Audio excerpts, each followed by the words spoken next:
Daryl McKeever, Moments in Motivation. Hey family, guess what?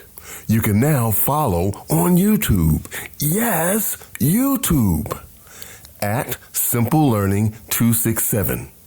Moments in Motivation. And please pay me a visit at darylmckeever.com. darylmckeever.com. I'll see you there. Relationships may stay together for many years. We've seen it. Couples that stay together 10 years, 20 years, 30 years, 40 years. But we have to ask, are those relationships prospering, flourishing, growing, becoming more cemented and bonded?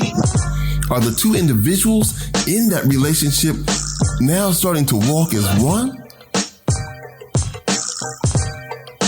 You'll hear me say often, again, you'll hear me say, my Christ is a simple God. He directs us to turn first to love.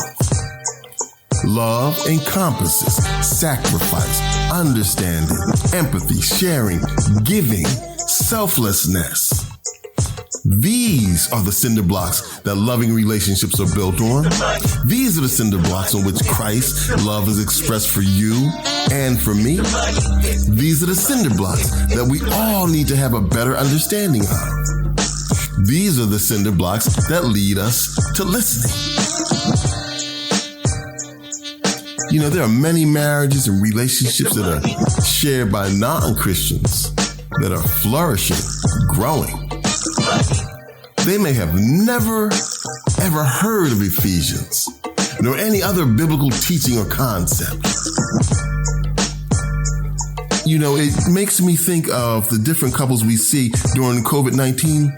They've been together 10, 20, 30, 40 years, and we've seen them on TV. They've been separated because of this virus. And you can see the hurt, the distraught when they have to be pulled apart. But you see the joy, the glee, the wholeness when they're brought back together. It's amazing. I love seeing it. They've developed a magic blueprint for those relationships because they have decided that they would buy in to the concept of love. They have figured out how to dedicate themselves to love, sharing, empathy. They've developed over time a form of self-awareness and being willing to change themselves for the better of their relationship and their partners. That's a magic blueprint. It's helped them to navigate through the hurdles and the problems, brought them together, has them walking and working as one.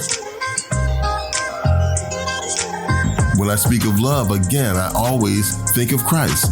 Christ always teaches love. And again, love is the key. You know, when we push through this dense forest of relationships, we have to ask ourselves the tough question again. Am I truly willing to love another person? Am I truly willing to give love? We're all so ready to receive love.